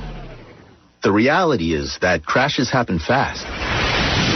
There's no time to think and no time to check if your child is in the right car seat. Car crashes are a leading killer of children 1 to 13. Are your kids in the right seat for their age and size? Don't think you know. Know you know. Get more info at safercar.gov/the-right-seat. A message from the National Highway Traffic Safety Administration and the Ad Council. If you're a single man under the age of 35, you'd probably like to know what the ladies are looking for on an online dating site. A guy who had a few drinks and later got pulled over for buzzed driving. See, that could cost you around $10,000 in fines, legal fees, and increased insurance rates. And doesn't a guy who's back living with his parents but calls them my roommates just scream Mr. Right? Buzzed, busted, and broke. Because buzz driving is drunk driving. A message from the National Highway Traffic Safety Administration and the Ad Council. 180 over 111. 58 lead for the home team and the fourth-ranked team in the country, but the Lynx hanging tough and they just got a huge basket right there from Martin II. We'll see if they can get a stop right here. Maxwell down low. Give and go as Panzu cuts to the basket. He can't get it. Offensive rebound, though, into the hands of Tyrone Wright, actually. Pulled down by Tyler. Here comes Tyler. Almost lost it. Ball's loose on the floor into the hands of the Wildcats. That might be a little bit of the eye right there. He couldn't quite see. Mangus now with it at the top of the key. Thought about a three instead. Goes to Smith from the right wing. Now Coffey from downtown, and he knocks it through. Tyler now to Latham Jr. He's going to pull up and try to answer from downtown. No. Rebounded by Maxwell. 67-58 lead for the Wildcats. 9.5 to play. Coffey thought about a three, and there's a traveling violation right there. He thought about the three, instead tried to pass it in midair, but he came down with the basketball from the right corner, and that's a turnover by the Wildcats. Lynx will get the ball back. Much needed break right there. We'll see if they can answer with a three of their own right here and get this even closer. 67-58 lead for the Wildcats. Junior now with it on the right wing. He'll pull up from downtown, and this time he cannot hit that one either. Almost got that one to go. Instead, the Wildcats pull down the rebound as Smith trying to go coast to coast, and we have a traveling violation going against the Wildcats yet again. That's two stops back-to-back, both on traveling violations, and that'll give the ball right back to the Lynx. Desperately need a bucket right here. Taking on the fourth-ranked team in the country on their home floor. Need a basket here to stay close. Tyler now with it. He's at the top of the key. Makes one-man miss, driving in right at Maxwell. Trying to kick it to the corner for Crumble, who drives in, has it poked away. Ball's loose on the floor into the hands of the Wildcats. But Tyler comes up with the steal right there. Backdoor pass from Tyler. Puts up a floater for Crumble, and no one can't get that one to go either. Rebounded by Maxwell, and here come the Wildcats back the other way. Smith trying to drive in for Panzu, and he'll lay it up and in.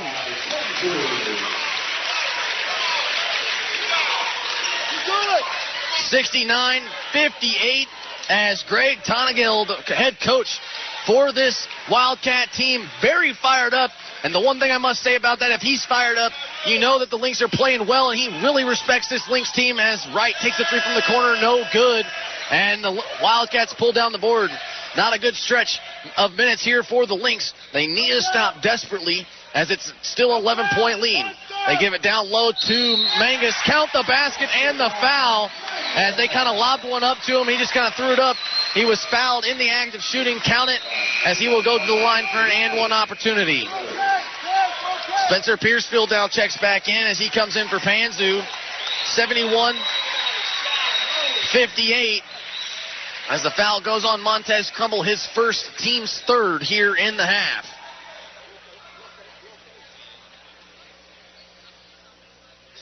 And you know Mangus is going to knock it down right there. 85% free throw shooter. Completes the three-point play, and it's 72-58 lead now for the Wildcats. Lynx desperately need a basket right here. Tyler now trying to drive in. Picks up his dribble, finds Crumble. Crumble thought about the corner, instead goes to Martin at the top of the key. He'll get a screen from Tyrone Wright. Martin takes a mid-range jumper, and he knocks it down. Martin, the second, has the hot hand as of right now. Remember, he averaged 20 points a game at Southeastern Illinois Community College. We'll see if he can't provide a spark here off the bench tonight. Gonna need every bit of it, along with Latham Jr. and Trayvon Tyler. Tyrone Wright even having himself a great day. Maxwell trying to drive in, kicks it back out to Smith. He's gonna drive in, puts up a little bit of a floater, and he had plenty of room to finish that. The Lynx inside the paint, not looking good here as Tyrone Wright trying to do everything he can to keep Maxwell out of the paint and get the offensive rebound, and leaves the door wide open. Tyler now with it. Looked like he was double teamed. Instead, he's going to drive in with four Wildcat defenders, and he still finishes with the right hand. Here comes Smith now back down the floor. Mangus catch and shoot in transition. No, off the back of the rim and out, pulled down by Tyler. 74-62. Now Junior with it. He's trying to drive in right at the big man, and he is fouled hard in the act of shooting. They will say Maxwell came down on him. Finally, somebody goes right at the big fella. Nobody liked it here, but that's his third and the team's fifth here in the half.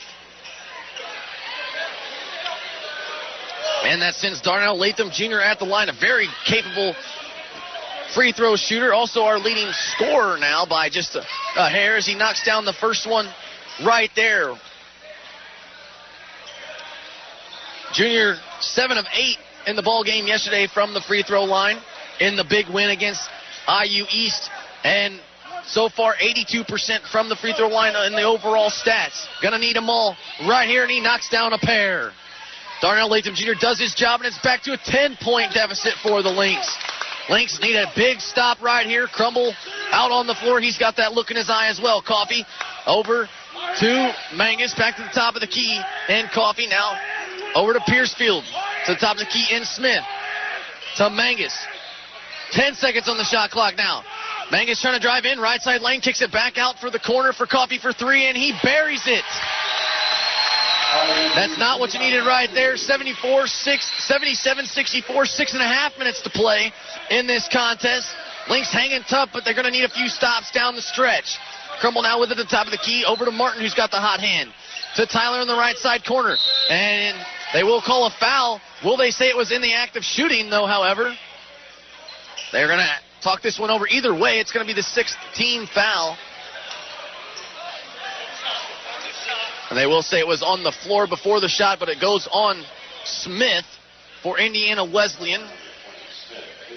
That's his third as well. So Smith, Mangus, and Maxwell, one of the three best players on this team. They all have 3 fouls. Tyler catch a shoot off the inbounds. No, off the back of the rim. Pulled down by Montez Crumble, but it poked away into the hands of Trayvon Tyler. Over to Martin in the corner for 3. No. Another long rebound pulled down by the Wildcats. Lynx desperately needed that one right there, as they're going to have a foul this time going against Darnell Latham Jr. Kind of gave Piercefield a little bump there. Didn't mean to, but Piercefield basically was on. They were on each other's hip, and Darnell Latham Jr. just kind of turned around the other way. You could see his numbers, and that's kind of what was going on right there. And now the Wildcats will take a timeout, a full timeout right here. We will too. Under 6 minutes to go. 13-point lead for the Wildcats over the Lynx, 77-64. Don't go anywhere as you're listening to Lincoln College basketball right here on 89X. 180 over 111, and I had a stroke. When I woke up, I couldn't speak or walk. 145 over 92, and then I had a heart attack. 182 over 100, and I had a heart attack and a cardiac arrest, and then a stroke. Everything changed. It felt like my life was over. This is what high blood pressure sounds like. You might not feel its symptoms, but the results from a heart attack or stroke are far from invisible or silent. 150 over 90, and I had a stroke. If I would have followed a treatment plan, I would not be in this situation. 180 over 110, and I had a stroke. And I'm 33, so I never see this coming. If you've come off your treatment plan, get back on it. Or talk with your doctor to create an exercise, diet, and medication plan that works for you. Go to loweryourhbp.org. Head to toe, everything's changed. Head to toe. Brought to you by the American Heart Association, American Medical Association, and the Ad Council. We're back in Marion, Indiana, where we still have a dogfight here in this contest. 6 minutes remain in this ball game, in the championship game here between your Lincoln Lynx and the 4th-ranked Indiana Wesleyan Wildcats. As the Wildcats lead it so far, 77-64. They have the basketball coming out of the timeout. Coffee now hands it off to Smith. Smith back to Maxwell at the top of the key and tried to get Mangus down low. Coffee on the catch and shoot, no good. Looked like an offensive goaltending. Instead, it's going to be poked out of bounds by Montez Crumble, as might have been Mangus who poked it away, and then Crumble tried to save it. It'll stay with the Wildcats underneath their own basket, as they gave him a fresh 20. There was 10 seconds on the shot clock. Now they put 20 on it. Now they're going to have Coffee in the corner for 3 coming off the screen. No, the ball's tipped back up in the air, and it's going to be last touched by, I believe, they're going to say off the Wildcats there. It's good, just as good a guess as mine right there. Everybody was jumping there, but kind of the 7-footer was the one that jumped, so I'd say it was off of him because he's the one that probably jumped the highest. Here's Darnell Latham Jr. with it now right here in front of me on the right wing. And they have a 5-second call going against Darnell Latham Jr. holding the basketball. An unforced characteristic turnover right there. Gives the basketball back to the Wildcats as Maxwell will inbound it right here. They'll find Smith. I didn't even see the official count, and it was standing right in front of me. 77-64, 5:15 remain. Both teams kind of getting sloppy here, more so in the second half, but the Wildcats capitalizing just a little bit better as Maxwell gets called for a traveling violation, and the ball goes right back to the Lynx. So nobody has scored here within the last minute due to a traveling violation and 5 seconds being called, as we'll see what happens again. Darnell Latham Jr. now within the same spot. He's double teamed. He's trying to drive in. Left side lane, down low to right. Right. Can't get it to go. Gets his own miss, though. Actually tips it to the hands of Crumble, and now to Martin with it. A fresh 20 here for the Lynx as he drives in, trying to kick it back out to Junior at the top of the key. Junior gets a screen, trying to go for the right side. It's poked out of the hands of Wright, but still somehow finds Crumble. 7 seconds on the shot clock. Now Tyler now with it. He's trying to drive in. Left side lane. Good move out to Junior. Junior with 2 seconds on the shot clock. Going to take a three. No. And it's into the hands of the Wildcats. And you're going to waste that much time. You need a basket right there by the Lynx. They couldn't do it. Mangus now with it, trying to drive in. Kicks it back out to Smith. Now over the corner in Piercefield. Back to the top of the key in Smith. He's got a wide open lane, and he lays it up, but it's too strong. Montez Crumble could not get it, and it's pulled down by the Lynx. Here comes Tyler now back the other way. Still 77-64. He drives in, and he drives right to the rack, and Coach Lepp going to call a timeout right there because you need to stop the clock somehow. 77-66, 11-point deficit for the Lynx, but they're trying to hang in there as much as they can. They got to capitalize on some of these turnovers by the Wildcats. 4 minutes to go. And you look at it right here so far. This was about a minute or so ago from the standings after coming out of that last timeout. 15 turnovers for Indiana Wesleyan, 14 for the Lynx. So they have to do a little bit better job on that. Both teams, dead even in almost every single category that I have right here. This Lynx team is staying with the number 4 team in the country, 4th-ranked team in the country, and they just can't capitalize when they need to capitalize. Sometimes that's just how it goes. 7 steals for the Lynx, 6 for Indiana Wesleyan. The only big differential that I see on here is the assist. Indiana Wesleyan has 21 assists. The Lynx have 10. But the rebounding category, 29-20. You know the Lynx were going to get out-rebounded with the 7-footer out on the floor. We've been out-rebounded every single game, but we've also won every single game. So you know they're hanging with them. That's really the key test so far in this one. However, though, the Lynx got to make these guys take some contested shots. These guys are still shooting 63% in this ball game. The Wildcats are. Can't beat a team when they're shooting over 50% from the field. Lynx still hanging tough. They're shooting really well, too. They're shooting 45% from the field, but 63, 45% not good. That's why it's an 11-point lead for the Wildcats. We'll see if maybe in these last couple minutes if the Lynx can get a few stops like they have done and capitalize when they need to. If they give it down low to Maxwell. Maxwell coming down, and he's going to have to be fouled because Tyron Wright tried to go for the steal, and Maxwell had a wide open lane. Now that both officials have a foul, they're going to say they had to talk it over here real quick. We'll see. They're going to say it was an offensive foul. Maxwell used his elbow. That's going to be his 4th. Team 7th. If you're a Lynx fan, you got to be happy with that. Maxwell now has 4 fouls with 4 minutes to go in this contest. Big stop for the Lynx. They need a basket right here. 77-66, 3:45 to play.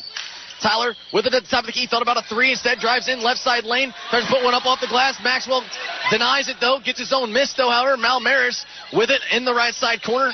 Now he's trapped trying to get it down low to Martin. What a pass there from Maris. He somehow gets it to Tyler, who before traveling. Now right with it at the top of the key. 2 seconds on the shot clock now. Tyler going to have to throw up a prayer. He puts it up off the glass. Can't get it to go. And it's into the hands of the Wildcats. Lynx once again had their chances and second opportunities and could not capitalize. Maxwell down low to Mangus. Count the basket and the foul as Mangus going right to town with Trayvon Tyler. Not much Tyler did there, but they're going to say he got him on the head, and it's 79-66.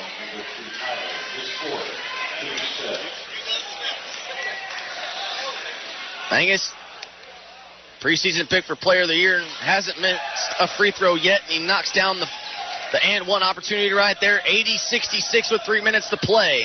That was a big blow for the Lynx right there by Mangus, counting that one. He's got 3 fouls, though, however. Martin to right at the top of the key. He's trying to drive in right at Maxwell, and they're going to call the foul right there, and his night should be done. That is on Maxwell, and his night is over. That's his 5th, team's 8th, and that could be a big help for this Lynx team because now that puts the size back in the favor of the Lynx.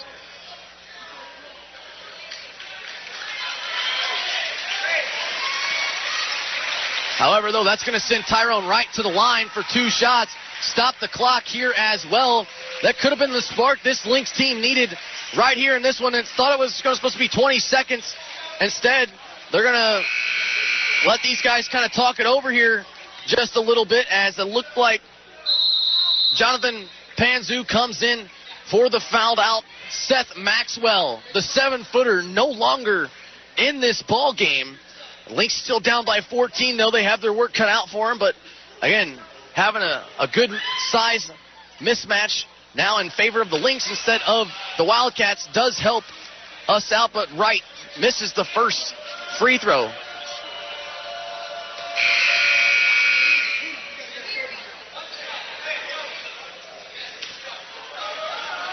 Wright has one more free throw coming. Montez Crumble at the scores table coming in for Wright. After he makes this free throw, he does. And Tyrone Wright with some good minutes right there, playing physical and hard in the paint. Drew the contact right there. 80-76, or 80-67 now with 2:45 to play. Mangus with it over to Smith, swinging it around the perimeter here for Panzu. He's guarded by Martin to the top of the key in Smith. Over to Piercefield on the left wing. Now to Smith back at the top of the key. Coffee with it now. Guarded by Trayvon Tyler. Give and go with Mangus. Mangus is guarded by Darnell Latham Jr. He's trying to back his man down. Give it down low to Panzu. Guarded very closely by Maris. And they're going to have a foul going on Blake Maris, who looked like he held his ground. But instead, they're going to call it on him. That's his first, team 6. So the Wildcats not in the bonus yet. They'll inbound underneath their own basket. Lynx need a stop right here as they inbound it to Maris, and he's left wide open underneath. 82-67. Here comes the Lynx back the other way. Maris now underneath the basket, goes to Crumble. To Tyler, back to Martin, who sets his feet, takes a 3 from the corner, and he knocks it down. That was a big shot there from Winslow Martin II. Gets it back to 12 with 2:11 to play. It's 82-70. Here, still in favor of the Wildcats, but like I mentioned, no Seth Maxwell out to rebound. We'll see what Coach Lepp has to draw up his sleeve here in these next 30 seconds during this timeout. While we have a break in the action here, we'll see what the Lynx can kind of do. Down by 12. Again, remember, in case you're looking for any bank to kind of help save your money, put your money in, the State Bank of Lincoln is Lincoln's oldest bank. In fact, its home location at 508 Broadway dates back over 100 years. That's 100 years of providing Lincoln and the surrounding area residents and businesses with banking services, including saving and checking accounts. They also provide personal, business, and agricultural loans and retirement planning. The State Bank of Lincoln's Woodlawn branch opens mornings at 7:30. You can also find them at Walmart in Lincoln and with 2 locations in Clinton. The State Bank of Lincoln since 1903, assisting the strengthening both the individuals and the local community. Here we go with 2 minutes remain, 20 seconds on the shot clock. The Wildcats with the basketball and the lead up by 12 over your Lynx. You know they're going to try to waste as much time as they can. 13 on the shot clock. They get down low to Mangus, who thought about it. Instead, kicked it back out for Coffee. Coffee from way downtown. No, it's out. Crumble pulls down the board. The Lynx got a desperate stop that they needed the most. Here they come back the other way. Tyler thought about a 3 instead. Going to have to work quickly here. He's trying to drive in on Coffee, and he is fouled hard in the act of shooting. So that'll put Tyler at the line for 2 opportunities with the clock stopped with 1:30 to go. Foul was on Panzu, his first, team's 9th. And it'll send Tyler to the line for 2 free throws. As Tyler, cool, calm, and collected, knocks down the first right there. Big free throws coming right here for the Lynx. Tyler needs one more. And Tyler, a 60% free throw shooter, and cannot hit the second one, but Martin with an offensive rebound and putback. 3-point play goes in favor of the Lynx, 82-73 as they're back to within 9. Now need a desperate stop right here. As they wanted a double team right there, didn't get it. Some miscommunication by the Lynx. As you know, the Wildcats going to try to hold this lead as much as they can. 82-73, minute 13 to go. 15 seconds on the shot clock. Smith backs up. He's guarded by Tyler. Into the hands of the preseason pick player of the year in Mangus. He can pull up from the volleyball line if he so chooses. Instead goes to the corner, but somehow off the hands of Junior. Across the court, pass to Smith with 1 second on the shot clock. Has to take a 3, no good. Did not hit the rim, and it will stop the clock with 55.6 seconds to go. The Lynx will get the basketball back, and if they can make a shot right here and cut into this deficit even more, could possibly get it down to 6 with a 3 if they can make one right here. They've inbound to Tyler. Going to have to go quickly here. 82-73 in favor of the Wildcats. As Junior drives in, goes right to the rack. He can't get it to go. Wanted a foul, didn't get it. Coffin going to have to get it across half court. They finally do against Smith. Here comes the triple team. I don't know if the Lynx are going to foul just quite yet. They're trying to get it down low to Mangus, who's guarded by Blake Maris. They don't see the mismatch, though, however. 82-73, 30 seconds remain. 12 seconds on the shot clock now. Mangus now with it. Guarded by Maris. 6 seconds now on the shot clock. He's going to have to try to drive in. He's met, though. Kicks it back out to Piercefield for 3. No. Into the hands of Smith. He'll go back up with it and count it. And that should pretty much do it right there. 84-73 with 14 seconds to play. The shot clock turned off. Tyler now double team. We'll see if he can't get a shot to go right here on Mangus. Trying to throw up a prayer. No. Didn't want it. Wanted a foul. He didn't get it. Nobody got it. And that'll do it right there. 84-73 is your final here in this one. And what a great game by this Lynx team, even though I know they came up on the losing end. But you got to think about it in the long run. No Christian Romine, no DeAndre Freeman. Again, no McKyron Tucker. And no Poddick. I mean, these guys played a tough game against a very tough opponent and the 4th-ranked team in the country in Indiana Wesleyan. With a 7-footer, they did their job. They got them to foul out. Just wasn't enough down the stretch to get these guys a victory here in this one. Lynx do fall to 3-1 now, unfortunately, on the season. But like I said, there's nothing to hang their heads about. They hung with the number 4 team in the country. Probably could easily be argued as the number 1 team in the country. These guys played a great basketball game against a very tough opponent, and I think they fared pretty well in this ball game, even though it wasn't the outcome that they wanted. We will possibly, if we can make the national tournament, see these guys again. We'll see what happens down the stretch. So please, do not hang your heads on this Lynx team. They played a great basketball game, and I'm excited to see what this has in store down the stretch, because this season's far from over. We're just getting started. They can learn from this game and become even better, and it doesn't get any easier down the stretch for this Lynx team, especially in this month of November. Our next game is actually going to be Wednesday night, right back in Indiana on the road against IU Kokomo, the 10th-ranked team in the country. Thank you so much. So it doesn't get any easier here for the Lynx. They're going to have to play 3 ranked opponents on the road. We'll see what they can do. They're 1-1 so far. If they can come out with a victory on Kokomo, you never know what can happen. Again, that game will start at 7 p.m. Eastern Time, so 6 p.m.